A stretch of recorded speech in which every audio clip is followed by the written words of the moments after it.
Boa noite a todos. Graça e paz. Amém. Quero me apresentar. O pastor disse que eu sou do Paraguai. Eu sou um paraguaio. Me chamo Rolando Salinas. Mas meus amigos brasileiros me chamam de Orlando. É mais fácil, né? Sou casado com a Débora. Eu nasci em Assunção, no Paraguai, e a minha esposa nasceu em Brasília, pertinho daqui. E nos conhecemos lá em Foz do Iguaçu, há uns 20 anos. E de lá para cá construímos uma linda história, uma linda família. Eu quero agradecer primeiramente a Deus pela oportunidade, o privilégio, ao pastor, que nos conhecemos há pouco tempo, mas já tenho um carinho muito grande por eles. E também por todos vocês aqui. Estou muito feliz de estar rodeado em meio de pessoas muito bonitas. Eu venho nesta noite mostrar a vocês feridas que foram cicatrizadas. Eu tenho certeza que ao sair por essas portas, se você permitir que o Senhor fale o teu coração, haverá um antes e um depois, e a tua geração será marcada para sempre. Amém? Queria ler um texto bem rápido. Efésios 5, do versículo 15 em diante. Tenham cuidado com a maneira como vocês vivem, que não seja como insensatos, mas como sábios, aproveitando o máximo o tempo, porque os dias são maus. Portanto, não sejam insensatos, mas procurem compreender qual é a vontade do Senhor. Glória a Deus. Eu quero falar sobre o tempo. O valor do tempo. Tempo cronometrado, que conhecemos como horas, dias, meses, anos, que se divide em três: tempo passado, presente e futuro. O homem nasce no tempo, ele vive no tempo e ele morre no tempo.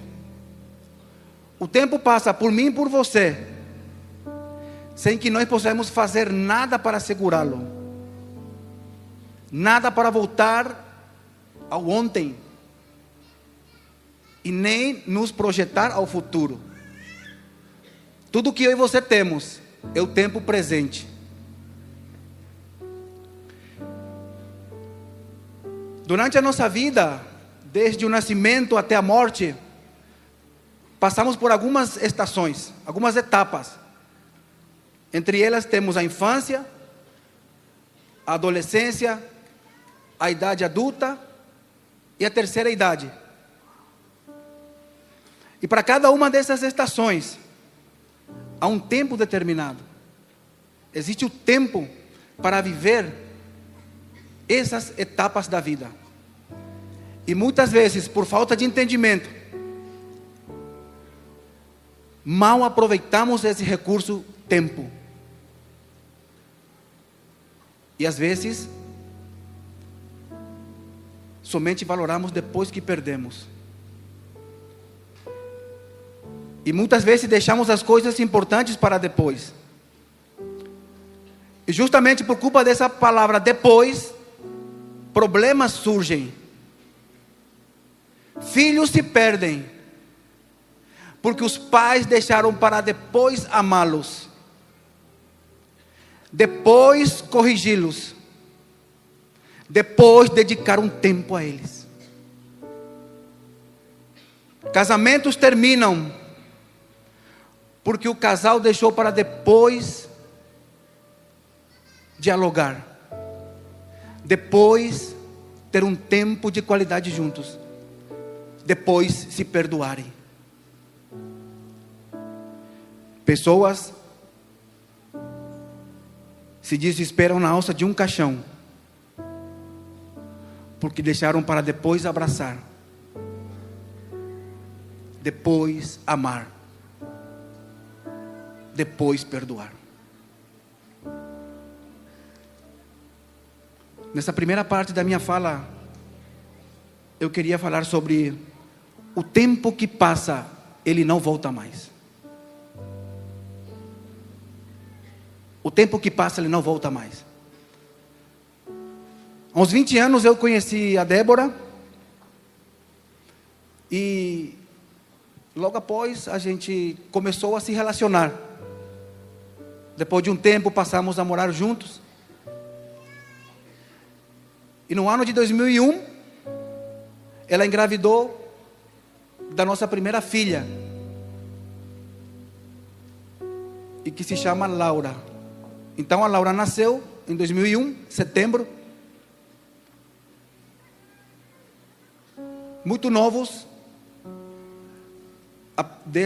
desaproveitamos muitas etapas importantes daquela estação das nossas vidas, por falta de entendimento. Eu passava a maior parte do meu tempo trabalhando, viajando, e a consequência disso, o dia que a Laura nasceu, eu não estava. E o tempo foi passando. Também algum dos seus aniversários eu estava ausente, porque naquele tempo a família não era a minha prioridade, embora eu já tenha uma família.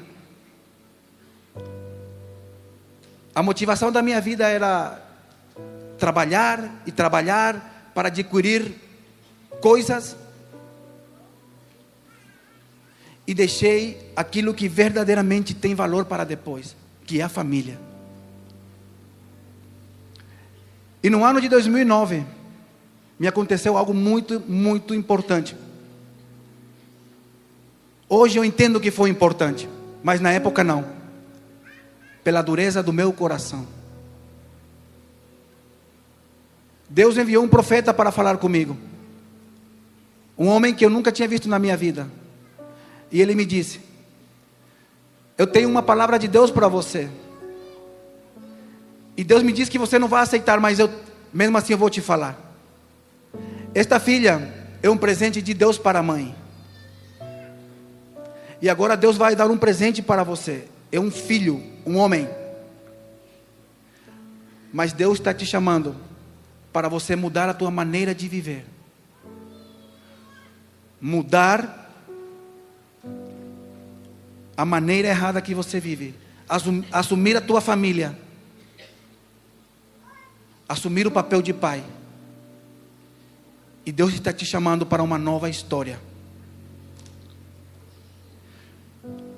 Mas aquelas palavras vinham totalmente na contramão do que eu tinha como prioridade de vida.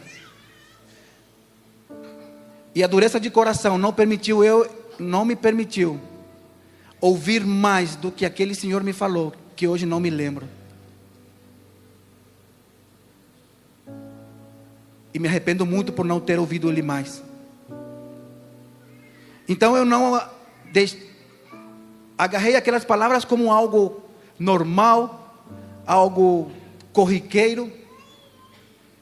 Eu disse: esse aqui é mais um daqueles que lhe fizeram lavagem cerebral. É mais um daqueles. Porque ele estava com a Bíblia debaixo do braço. Então eu tinha um preconceito muito grande com pessoas que queriam falar de Jesus para mim. Porque eu já tinha a minha fé. Eu já tinha a minha crença. Resultado, alguns dias depois a Débora sentiu alguns desconfortos, fez o teste e descobriu que estava grávida. E algum tempo depois soubemos que seria um menino. Então nasceu o nosso segundo filho, Orlando. Me lembro naquela época, o Cristiano Ronaldo estava em ascensão, o jogador. Meu nome é Rolando e o nome dela é Cristina, Débora Cristina. Daí eu falei: vou colocar o nome dele de Cristiano Ronaldo. Aí chegamos no cartório. Aí eu pensei, mas se eu colocar esse nome, vão achar que é por culpa desse jogador. Aí eu falei, eu quero colocar o nome dele de Rolando Júnior. Aí a moça falou, tem certeza, pai? Porque vão brincar com ele na escola. Então eu falei, então coloca o nome dele de Orlando. Então nasceu o Orlandito. E aquele homem não estava errado, porque aquele filho foi um presente de Deus muito grande para a minha vida. Mas os meus olhos viram essa criança nascer, crescer, mas não foram suficientes para que eu pudesse parar e tentar mudar a maneira como eu administrava a minha vida. Em vez disso, eu vivia mais afundado na ganância, tentando acumular riquezas. Ficava dias fora de casa. E eu não sabia. Mas hoje eu sei que essas atitudes tornaram os meus filhos em filhos órfãos de um pai vivo. Filhos órfãos que têm seu pai vivo dentro de casa. O corpo está presente, mas ele está distante dos filhos, distante de um abraço, distante.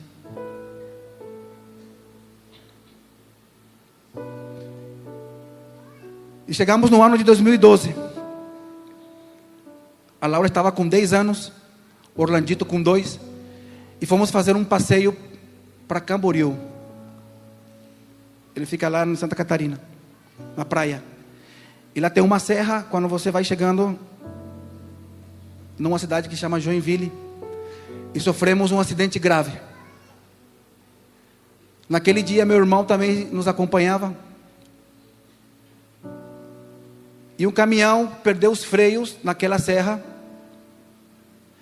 e ele se chocou violentamente contra o nosso carro. Eu não tive tempo de ver, mas ficamos sabendo depois que o caminhão vinha se chocando em alguns outros carros, jogando os carros para fora, pegando fogo nas suas rodas, e nos atingiu em cheio. E segundo o laudo da polícia rodoviária, o nosso carro, após bater numa mureta, ele conseguiu voar e quebrar a copa de uma árvore de 6 metros, para logo cair.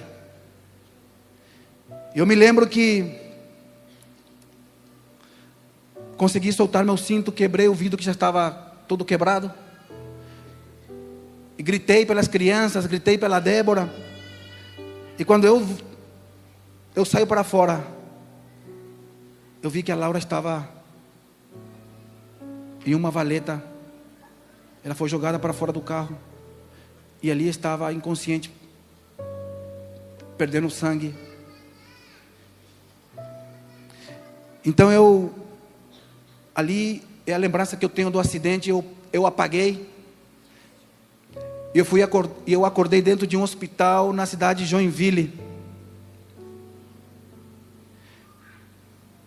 E ali eu tive a notícia que o motorista do caminhão e o meu irmão de 18 anos morreram no local do acidente.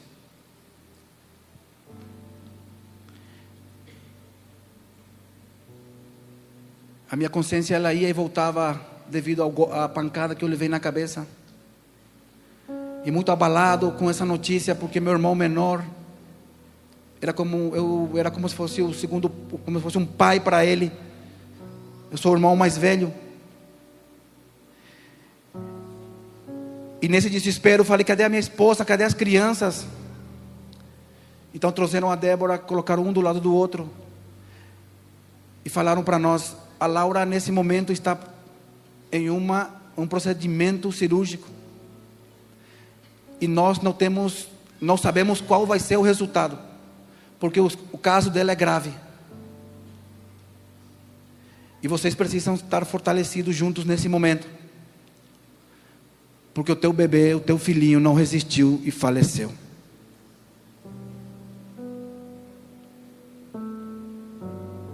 O Orlandito está morto.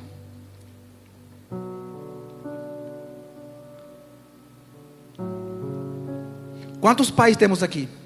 Pai e mãe.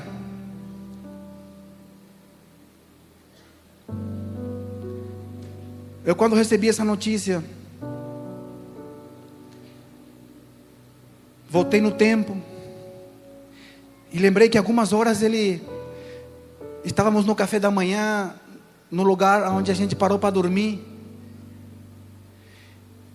e lembrei dele daquele jeito brincalhão. Ele me chamava de bai, bai, dele subir no meu colo e apertar assim meu rosto.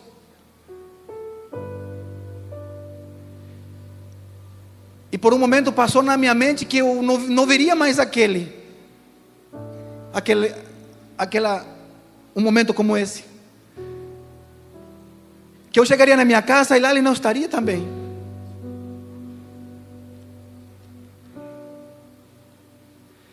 Fui tomado por uma dor, por um desespero. Então conseguiram me dar alta, com muita dificuldade, para transportar o corpo do meu filho e do meu irmão até o Paraguai. Aquilo que era para ser um passeio, de repente,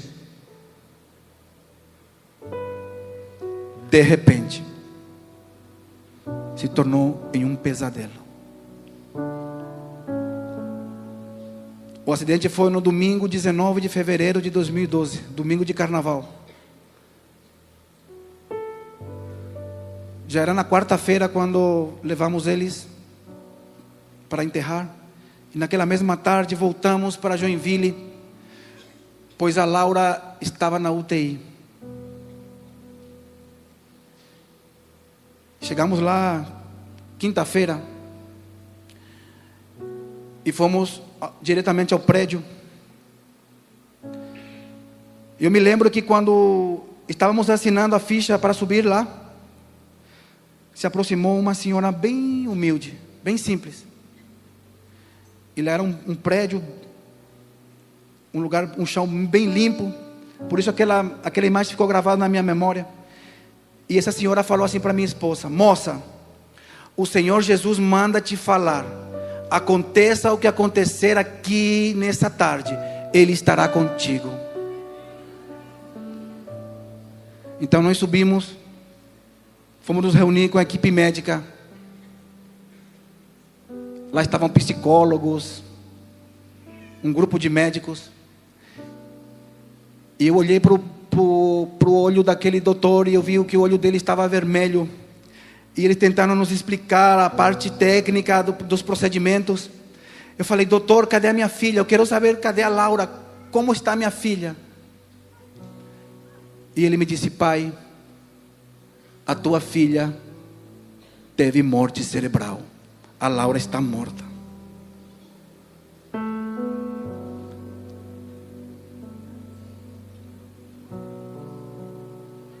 A Débora e eu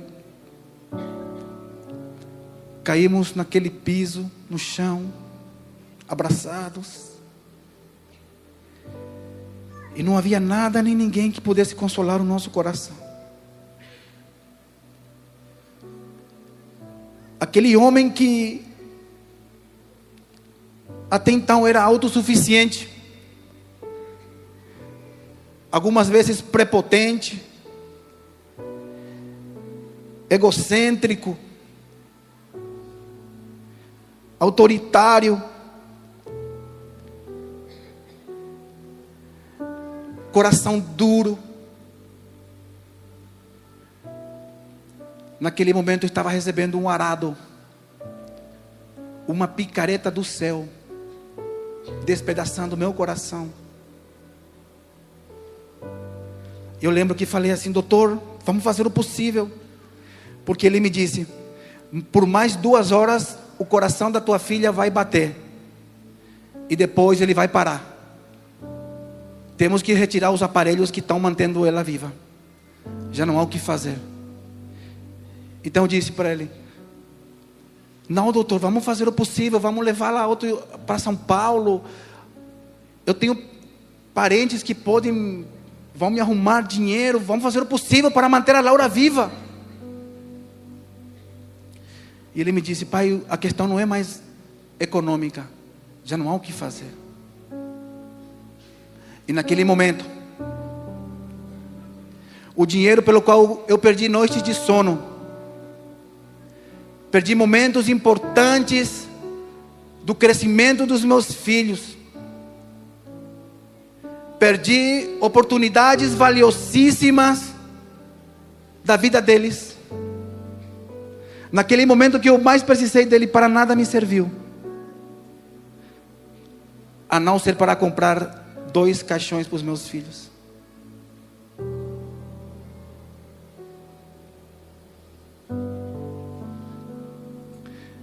Então, mais uma vez, recebemos o corpo da Laura e voltamos com ele até o Paraguai.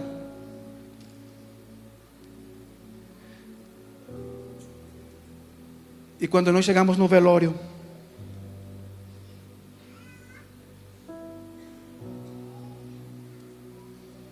eu abracei aquele caixão branco.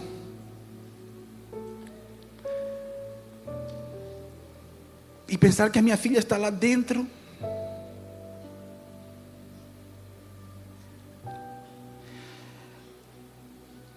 Dos cabelos bonitos. Uma morena, uma menina muito bonita. Eu falei: filha, como eu queria te dar um abraço.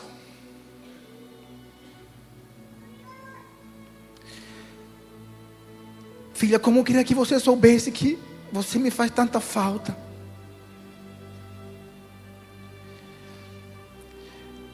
Filha, como eu queria que tivéssemos uma oportunidade de comer uma pizza juntos, como você tanto quer.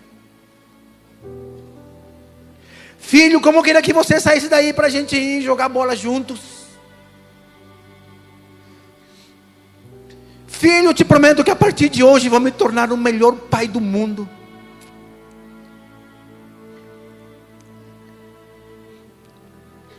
Fiz tantas juras de amor na alça de um caixão, que hoje eu entendo que foram palavras de um homem insensato, de um tolo, de um pai irresponsável. Por acaso eu não tive oportunidade para amar meus filhos? Por acaso eu não tive tempo, pai, para levar meu filho no parque? Por acaso eu não tive oportunidade nos 10 anos da Laura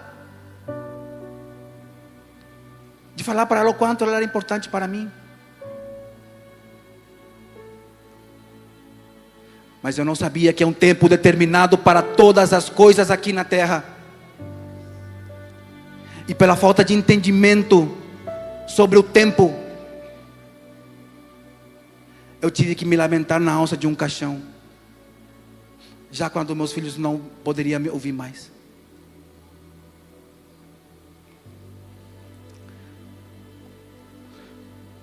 Mas eu não sabia. Por isso eu tive que valorar somente depois que eu perdi. Se você tem pessoas importantes na tua vida, dê valor ainda hoje, porque amanhã pode ser tarde demais. Você nunca saberá que Deus é tudo o que você precisa até o dia em que Ele seja tudo o que você tiver.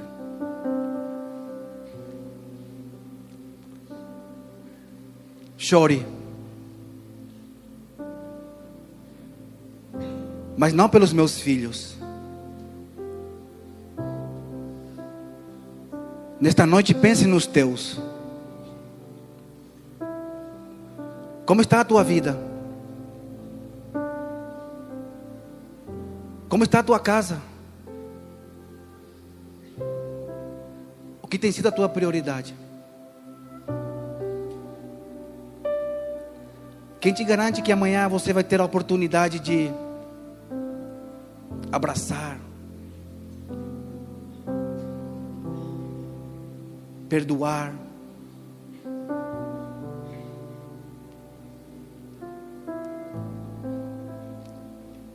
se você tem pessoas importantes, dê valor ainda hoje, porque amanhã pode ser tarde demais. E eu inicio esta segunda parte dessa história falando que Deus é o Deus das oportunidades. Deus é o Deus da segunda chance.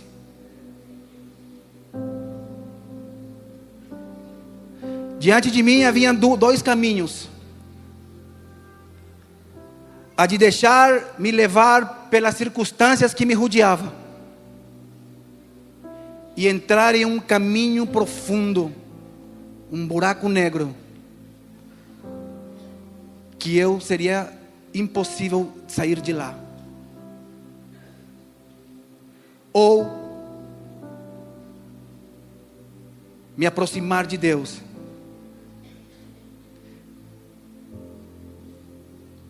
me achegar a Ele, porque somente Ele tem a palavra de vida. Então, depois do enterro da Laura, eu estava muito quebrantado.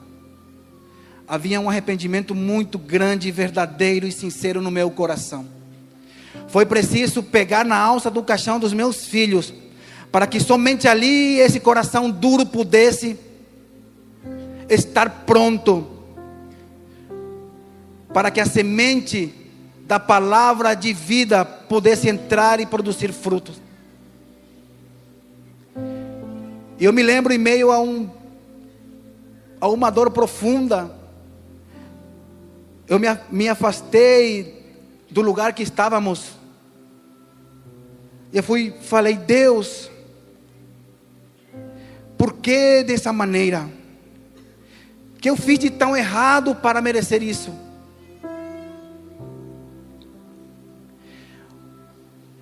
Você me falou que me daria um filho e agora esse filho está morto.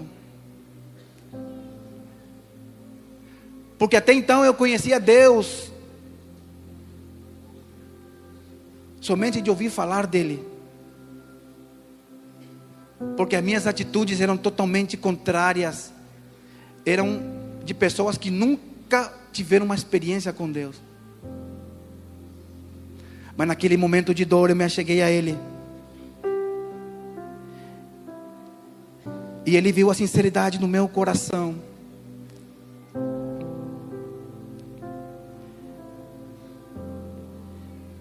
E Ele me visitou.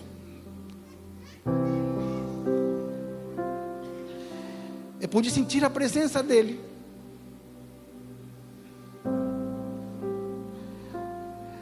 E Ele me disse assim: filho, isso que você está passando não é para a sua perca, isso é um ganho para a tua vida. Agora você não entende, mas logo você vai entender. E a palavra que vem de Deus vale mais do que ouro em pó. Essa palavra que entrou na minha mente. Eu nunca tinha lido Bíblia na minha vida até ali. E algum tempo depois eu encontrei esse versículo que está lá em Provérbios: a sabedoria que vem de Deus vale mais do que ouro em pó. E Ele me disse: os teus filhos, eles não estão mortos. Teus filhos estão vivos, porque a morte foi vencida há mais de 2000 anos atrás. E quando Jesus subiu numa cruz, morreu, mas ao terceiro dia ressuscitou. É o primeiro dentre os que ressuscitou, e consequentemente todo aquele que nele crê também ressuscitará. E todas as crianças, agora vou trazer o nosso linguagem, que morrem, elas vivem, porque não tem pecado e tem acesso livre. Mas ele me disse: mas se você morresse nesse acidente, haveria uma separação eterna, e nunca mais você reencontraria teus filhos, porque você não tinha salvação, você não tinha Salvador, o teu nome não estava escrito no livro da vida.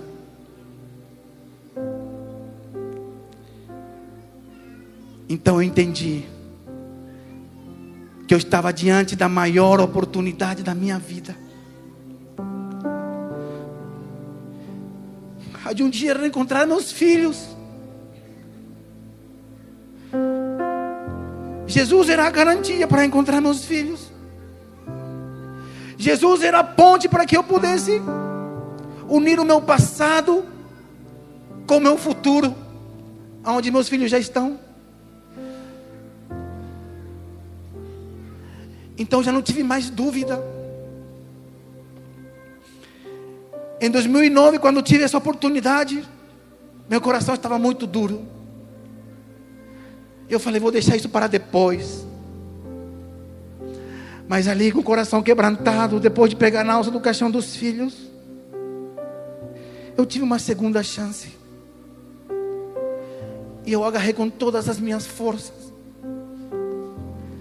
Já não importava o que as pessoas iam pensar ao meu respeito, ou aquele ali virou um crente. Já não importava o que meus amigos de farra iam falar de mim. Eu queria Jesus. Então naquela tarde tomei a maior decisão da minha vida. Entreguei a minha vida a Jesus. Eu recebi como meu único Senhor e Salvador.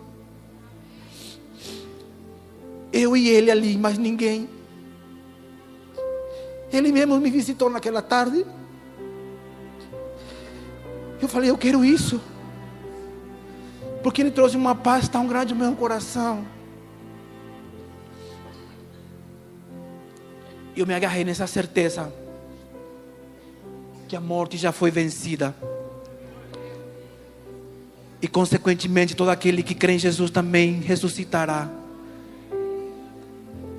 Então eu fui onde a minha esposa estava. Eu peguei nos braços dela e falei: Débora, você lembra? Não chores mais. Nossos filhos estão vivos.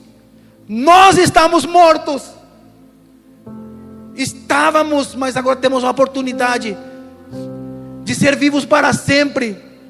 E Jesus é a garantia. Jesus é o caminho. Nossos filhos estão vivos, falei para ela. E as pessoas que nos rodeavam, porque aonde a gente andava, as pessoas iam atrás, com medo da gente. E aí eles falaram assim: agora que enlouqueceram de vez. Mas essa loucura já fazem 11 anos. Em nenhum momento nesses 11 anos, eu não sei quantos dias tem 11 anos, eu não sei quantas horas, quantos minutos, mas em nenhum momento essa fé parou. Em nenhum momento nesses 11 anos essa fé recuou. Mas Ele só avançou, avançou, avançou, avançou. E hoje estou aqui, nesse lugar, para dizer para você que Jesus Cristo é real, que Jesus Cristo tem vida eterna para todo aquele que nele crê, que Jesus Cristo cura corações que estão feridos, que Jesus Cristo restaura.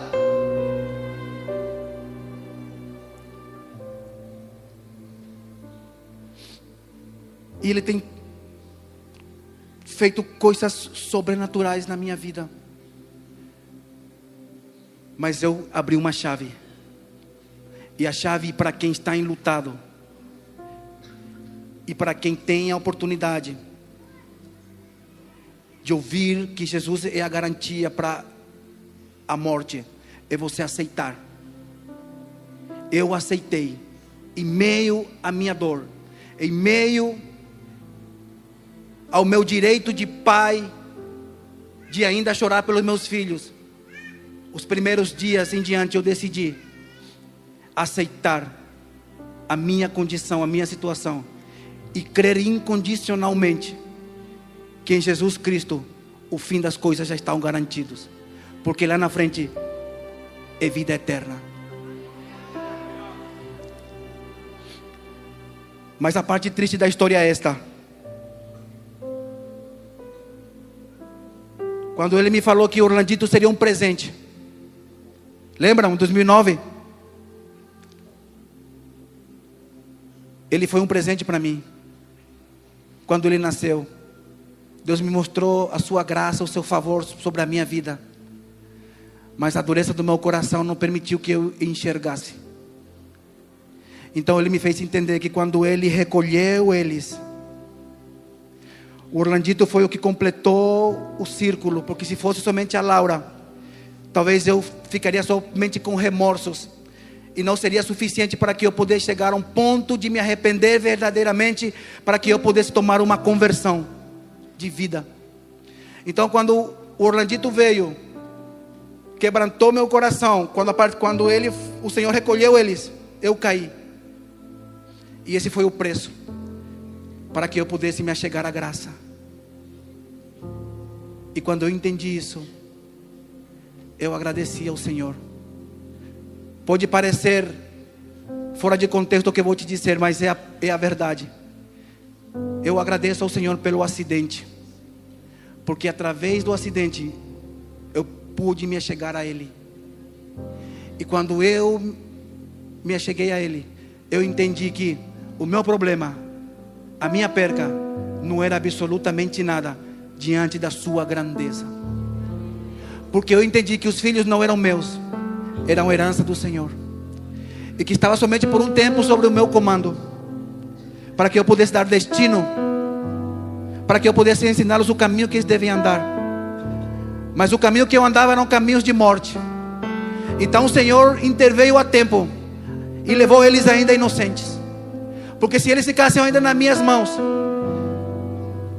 eu era alimentado pelo padrão do mundo, e eles seriam ensinados da mesma maneira, e o fim disso seria a morte eterna.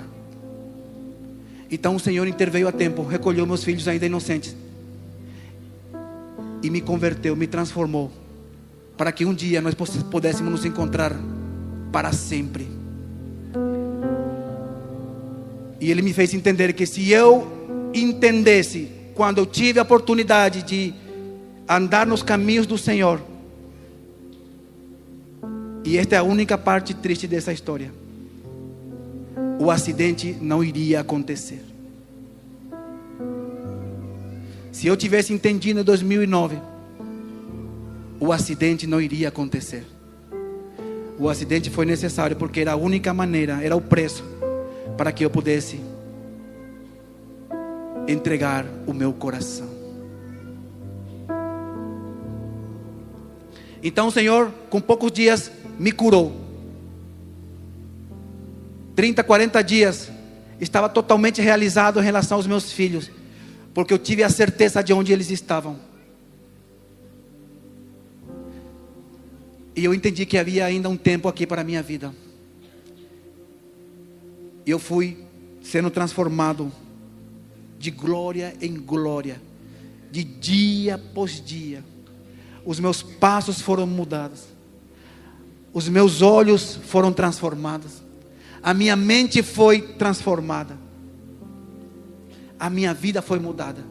Aquele homem que por muitos anos falou para a mulher dele: não se iluda comigo, pois eu não sei até quando vou estar com você. Eu não sei se eu quero estar com você para sempre. Eu estou com você por culpa das crianças. Mas agora esse homem conheceu Jesus. Jesus entrou na vida dele e me mudou.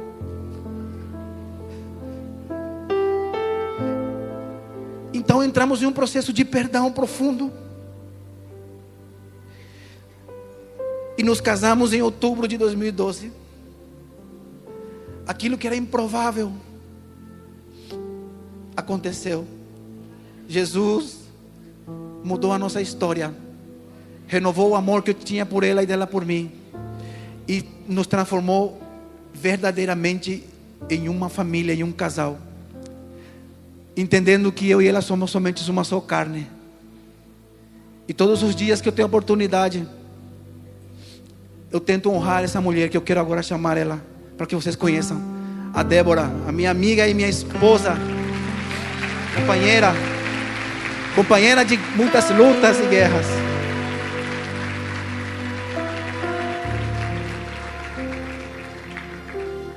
Boa noite. Eu quero ser breve, mas bem sucinta. Aos meus 14 anos eu havia entregado a minha vida a Jesus. Eu havia descobrido que o homem a quem eu chamava de pai, na verdade não era o meu pai. Eu era fruto de uma mentira da minha mãe e do meu padrasto. Aos 18 anos eu conheci o Orlando e comecei a andar no padrão do mundo. Muitas vezes com um pé fora e outro dentro da igreja. E eu pensava, não, as coisas que Deus tinha para mim, talvez não sejam para mim, talvez sejam para minha filha, e minha filha que se apresentará diante do Senhor com as suas mãos limpas.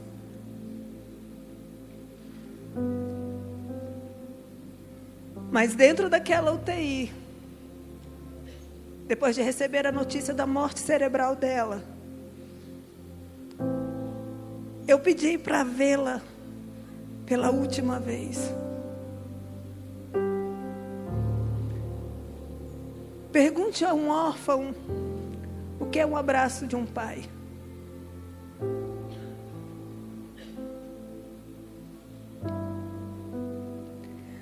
Me aproximei. Enquanto eu caminhava naquele corredor, eu pude me lembrar do dia que ela nasceu. Eu me lembrei do sonho dela de trabalhar no IBAMA e cuidar de animais, no dia que ela me chamou de mãe pela primeira vez. Quando eu me aproximei do leito dela, então eu comecei a tocar os pés dela, as mãos dela. Os olhos dela não se fechavam direito. E eles vieram colocar os esparadrapos. E eu coloquei a mão no coração dela e eu falei: filha, a mamãe te ama e para sempre eu vou te amar. Nós doamos o seu coração porque você não vai mais precisar dele. Mas eu vou orar. E vou pedir ao Senhor que Ele pegue na sua mãozinha e te leve aonde o seu irmãozinho está. E a partir de hoje eu volto para os pés do Senhor Jesus. Mesmo que o seu pai não me entenda, mesmo que o seu pai me abandone, eu abro mão do seu pai para um dia, assim como vocês, ter a oportunidade de abraçar meus filhos de novo. Eu falei aquilo porque naquele tempo o Orlando não queria saber de Jesus, não queria entregar a sua vida a Jesus. Quando eu saí daquela UTI, eu deixei o meu coração ali junto com ela. Então eu comecei a pensar que eu não veria o dia do seu casamento.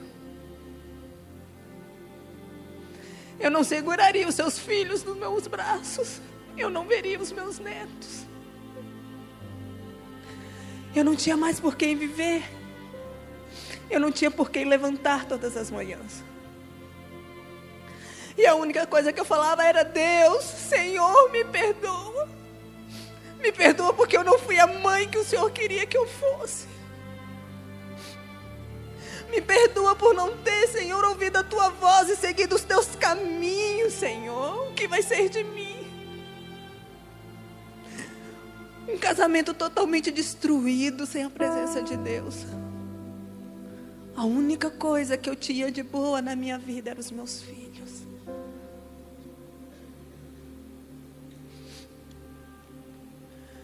Naquela UTI, verdadeiramente, eu entreguei meu coração a Jesus.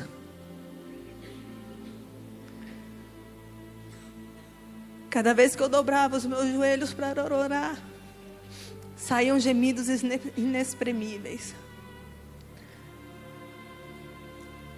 Mas a fidelidade de Deus é eterna. E naquele dia no hospital, Ele falou para mim que não me abandonaria. E Ele permaneceu comigo todos os dias da minha vida. E todas as vezes que eu procurei a Laura e o Orlandito dentro do meu coração, eu encontrei o sangue de Jesus derramado na cruz do Calvário, me falando: não temas, porque eu estou contigo. Não existe um lugar onde a misericórdia, o amor e o perdão do Senhor não possam te alcançar. Não existe um coração quebrado que não possa ser transformado. Quem já pisou no Santo dos Santos, em outro lugar não sabe mais viver. Era preciso entregar uma folha em branco, confiar no Senhor e deixar que Ele escrevesse uma nova história. Mas como confiar num marido que teve 13 anos para poder caminhar ao seu lado? Acreditar que em um momento da vida dele realmente ele foi tocado. Eu confiei no Senhor, eu acreditei, e as coisas passadas ficaram para trás, e eis que tudo o Senhor se fez novo na nossa vida. O perdão, ele não é um sentimento. Não é que eu tenha amnésia e eu não lembre de tudo que passamos juntos. Mas eu decidi caminhar com Ele e deixar que o coração dele fosse tomado pelo Espírito Santo de Deus. E vivi e vivo momentos extraordinários no meu casamento. Eu posso falar para vocês, porque ninguém mais conhece um homem do que a sua esposa. Eu posso olhar para ele e falar: ouçam o que ele fala, porque eu sei quem ele é e o que o Senhor derramou sobre a vida dele. Depois do Senhor restaurar o nosso casamento, restaurar a nossa casa, Ele começou a se levantar e falar novamente que nós seríamos pais. Mas como voltar a ser feliz? Como voltar a sorrir?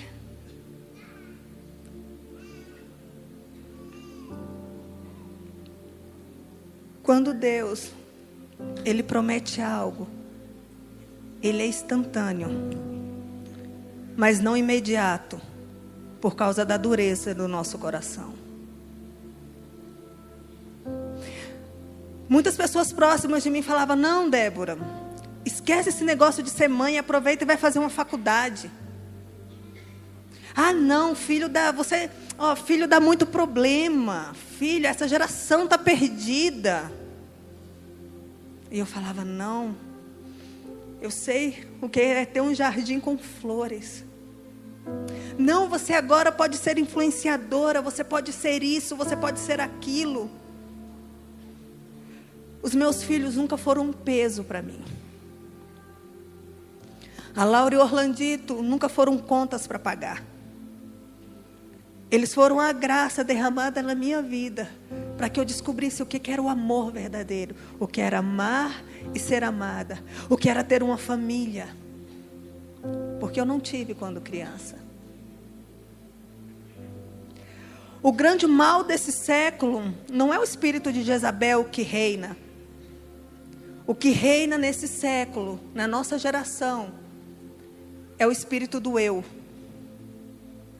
Satanás tem inundado os nossos corações e nos tirado do lugar de mãe, da que protege a próxima geração, e nos colocado para buscar coisas periféricas, e deixado os nossos filhos nas mãos de pessoas que trazem as suas próprias más experiências e marcam o coração dos nossos filhos. Somos a geração de mulheres que coloca os pais no asilo, os filhos na creche, e levamos o cachorro para passear. Porque ser mãe de pet dá status. Você coloca ele sentadinho ali, coloca comida, coloca água e ele vai abanar o rabinho toda vez que você chegar. Agora, ser mãe dos próximos adoradores e dos próximos proclamadores da palavra dá trabalho. Aonde está o nosso coração, geração de mulheres hoje? Não suportamos ouvir uma repreensão do nosso marido, mas suportamos ouvir humilhações de um chefe. Falamos que doamos as nossas vidas ao Senhor, queremos servir a casa do Senhor, mas não queremos servir os nossos filhos. Não queremos servir os nossos maridos. Porque afinal o mundo fala que os nossos maridos são os nossos matadores de sonhos. Os nossos maridos são os nossos adversários nos dias de hoje. Sendo que o Senhor, aquele a quem nós dizemos que amamos, colocou eles no lugar de cabeça da nossa família. Eu falo que verdadeiramente um casamento só acaba quando a mulher desiste do casamento. Quando ela está fora do propósito. Então o que Satanás fez? Eu vou tirar a mulher de dentro de casa. Eu vou tirar ela da guarda dos seus filhos e vou atacar a próxima geração e matar ela. Nunca se ouviu falar tanto de abuso infantil e de suicídio infantil. E clínicas de psicólogos tão cheias de crianças de 8 anos de idade, porque simplesmente elas não sabem quem elas são. Porque elas perderam a identidade, elas perderam a referência, elas perderam as suas mães dentro de casa. Vocês podem falar, não, para você é fácil falar assim, não. Quando eu engravidei do Orlandito, eu estava na melhor fase da minha vida profissional. E eu larguei tudo, por tudo. Eu falei, eu quero ficar em casa. Porque eu quero ter uma gestação diferente, eu quero educar os meus filhos num caminho diferente. E esses 2 anos do Orlandito, que eu fiquei em casa, foram os 2 anos mais extraordinários da minha vida como mãe. São essas lembranças que eu trago no meu coração. E não as lembranças da roupa, da nova coleção. Os nossos filhos não precisam de brinquedos caros. Eles não precisam de roupas da moda. Eles precisam de um lar. Quando o pai e uma mãe se separam, um filho não tem para onde voltar, ele não tem um lar para voltar. Ele apenas volta para a casa ou da mãe ou do pai. Eu costumo dizer que o homem, nós somos a estrutura de uma casa, o lar é uma casa. O homem é o telhado, Cristo é a base. E nós mulheres somos as paredes. Se nós estamos estabelecidas na rocha que é Cristo, nós suportamos o vendaval. O teto pode voar, Cristo vem e se posiciona no lugar. Mas quando nós, mães, mulheres, saímos da essência que Cristo reservou para nós, nós deixamos a próxima geração totalmente desprotegida, sem nenhuma parede. E quando nós nos encontrarmos com Cristo naquele dia, que os olhos de fogo dele atravessaram os nossos olhos, ele vai perguntar, o que você fez da geração que eu te dei, da próxima geração? Não, Senhor, eu preguei no meu trabalho, eu fiz muitas coisas, muitas pessoas aceitaram Jesus, sim, mas e o que eu dei nas tuas mãos? E o que eu gerei no seu ventre, e o que eu soprei no seu ventre, aonde está?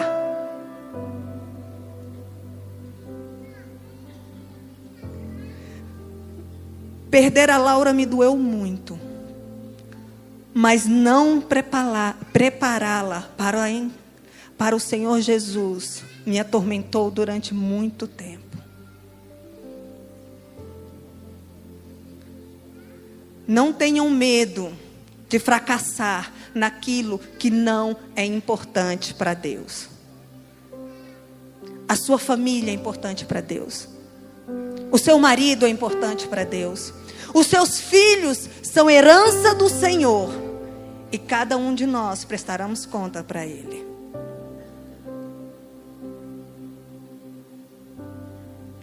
Eu decidi ir na contramão de tudo que as pessoas falavam, porque eu sabia o que era ter uma família. Para mim ser mãe de novo, era preciso entrar num tratamento de FIV. E havia uma palavra de Deus sobre a minha vida, de que eu seria mãe de novo. Só que quando o Senhor liberou aquela palavra, Ele não me contou todos os processos que eu passaria. Eu tive inúmeros negativos. E nessa caminhada eu tive mais 3 abortos espontâneos. Cada negativo eu juntava os cacos do meu coração e eu falava uma palavra de Deus sobre a minha vida. Há uma palavra de Deus sobre a minha vida. Cada vez que eu abortava um bebê, eu falava uma palavra. Ele liberou dos céus. O Rei da Glória inclinou o seu cetro de misericórdia sobre a minha vida, sobre a minha família. E é uma palavra sobre a minha filha, sobre a minha vida. E eu vou lutar até o fim, porque eu o conheço. Eu sei quem Ele é. E eu sei de onde Ele me tirou e para onde Ele pode me levar. E eu vou seguir até o fim.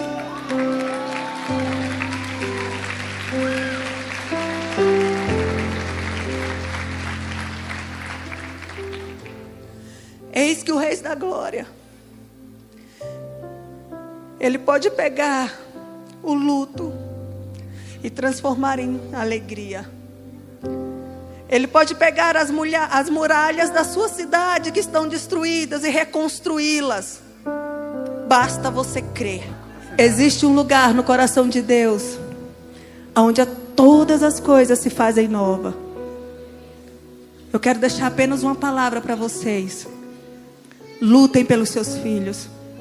Ganhem o coração deles todos os dias. Aqui quem fala para vocês é uma dona de casa que decidiu viver o melhor que Cristo preparou. Eu trabalho todos os dias para que esse rapaz chamado Emanuel encontre Jesus. Para que ele seja um pai extraordinário.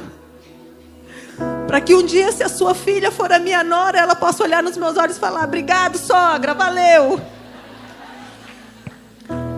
Eu trabalho todos os dias para que o Benjamin experimente uma família curada e sarada pelo sangue de Cristo Jesus. Para que, se a sua filha for a minha nora, ela fala: e aí, sogrona, valeu.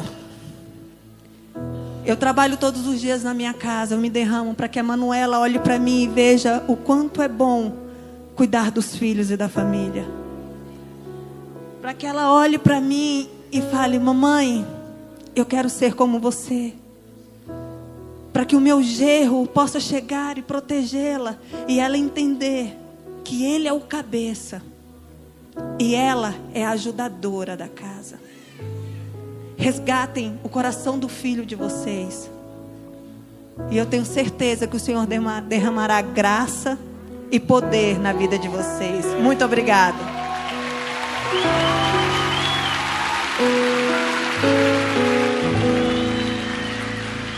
Muito obrigado, muito obrigado. Já finalizando, eu quero dizer que nós não viemos aqui para contar uma história triste para te emocionar. Nós viemos aqui como um alerta. O que você está fazendo da tua vida? Como está a tua casa? O que tem sido a tua prioridade? E se nós estamos aqui, se a minha casa está aqui, é porque Deus é o Deus das oportunidades. E nesta noite é uma noite de oportunidades. Se você está aí e está dizendo assim no teu coração: eu não preciso passar pelo que essa família passou para que eu possa deixar o meu coração, que Jesus entre no meu coração. Esta é uma noite de oportunidades. E essa pode ser a tua segunda e talvez tua última oportunidade. Se você está aqui e quer ter o seu nome escrito no livro da vida, entregar tua vida a Jesus, quero que você dê um sinal assim com as suas mãos, bem alto, para que eu possa ver abençoar tuas mãos. Quero abençoar cada uma dessas mãos. Olá, Seja muito bem-vindo ao nosso canal Ministério FM. Tá gostando do nosso conteúdo? Então aproveite para deixar o seu like e se inscrever no canal. Seja bênção na vida de muitos. Ajude este conteúdo a chegar a milhares de pessoas. Agradecemos sua parceria. Seja um missionário virtual. Junte-se a nós.